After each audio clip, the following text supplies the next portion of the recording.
Today we're going to install a Petronics electronic ignition system in this 1967 Porsche 911S. This is by far the best product that I've found on the market. It bolts on, usually no modifications or fabrications whatsoever. The problems we're experiencing in this car is over 7,000 RPMs, we're getting ignition breakup. It's missing, spitting, sputtering, and we're hoping today with this electronic ignition system that will fix that problem. The first thing we're going to do is we're going to hook up the timing light, electronic timing light.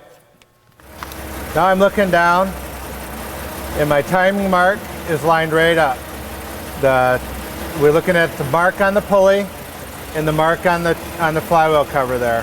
What we have here is this mark right here is top dead center. And as we rotate the crank around, I have it marked on this end, and you see these two little yellow notches down here. That's 32 degrees advanced. And when we put the timing back, the distributor back in and set it up, we have to run it at 6,000 RPMs, and the timing should be set at 32 degrees advanced. Okay, our next step will be removing the timing light and removing the distributor. You can do this in the car or out of the car. I prefer to remove the distributor, so if you'll lose any small pieces, it doesn't wind up inside the car or inside the distributor. On the Porsches, they make it really nice because they actually leave an alignment mark for the tip of the rotor on the body of the distributor. And what I'm going to do is I'm just going to rotate the motor around with a wrench until that rotor lines up for me. So the rotor's pointing up here, and what I'm going to do is I'm going to line up my timing marks for top dead center, these two marks here. Now what'll happen is this rotor is pointing right at the fan shroud or at this little alignment mark down here. So the next thing I unplug the power wire and remove the nut that holds the distributor on. Voila, we have distributor. Now the timing marks I was talking about are right there. There's a little notch right in the body, and that needs to be lined up with the rotor when we install it. Now on the bottom, this just has a beveled gear, so it can be installed any direction. So it's very important when we put this back in to put this rotor in exactly the same spot we took it out, or else it won't run again. It'll be out of time.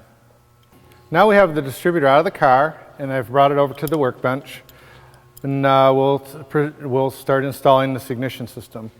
We will need a couple of small tools, a socket to remove the nut here, 5/16 socket, a Phillips screwdriver, just a few simple tools. That's all we're going to need.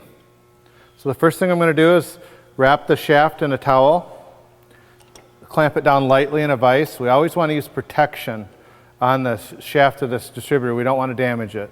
The rotor simply slides right off. Next we have the points, which are inside there. So we're going to remove those.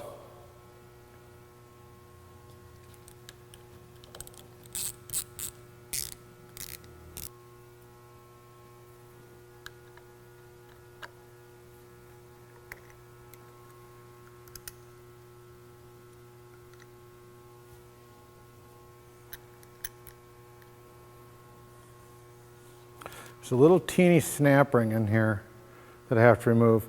This is one of those parts that I was talking to you about earlier, that's why I prefer to remove the distributor from the car, because sometimes we tend to lose these parts. Very hard to find them. Look at that. Little teeny, itty bitty piece, and we definitely would not want to drop that inside the distributor in the car. Okay, next thing is I slide the point system out. I remove all the other hardware, the hold down screws, the isolation shields. Okay, now we can remove the condenser because we won't need that with the electronic ignition system anymore. This exciter ring has 6 magnets in it, so when we put it onto the shaft inside the distributor here, like that. This will simulate the points action. We'll have a magnetic pickup at 6 points. As that rotates around to the exciter, it will sense the spark signal. It will shoot it out to the coil and make it spark happen. We have no moving parts now. We don't have anything that's spring-loaded. We have nothing that's making a mechanical connection. So this will make it a much more reliable spark. So simply to install this, stick the wires through the hole where we removed the old wires.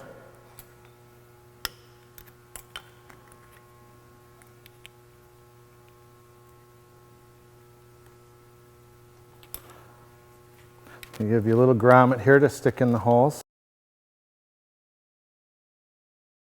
My next step is to install the sensor igniter. Simply I'm going to drop it inside the distributor. It fits right in there like a glove. It sets right over. There's a little shouldered edge down inside there, and then it leaves me one hole where the old point system used to screw in. So now I can install that screw.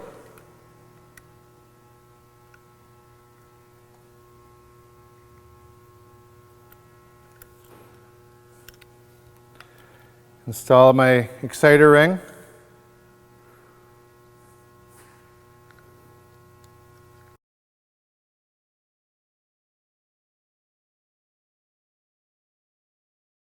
And we have to make sure that we have an air gap between the exciter ring and the exciter.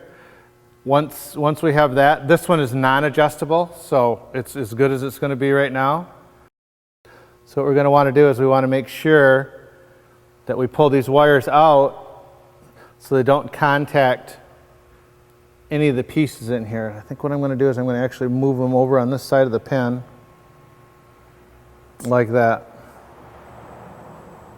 Now this is a mechanical advanced distributor, so this base plate will spin back and forth, so we have to make sure that that's all free and clear.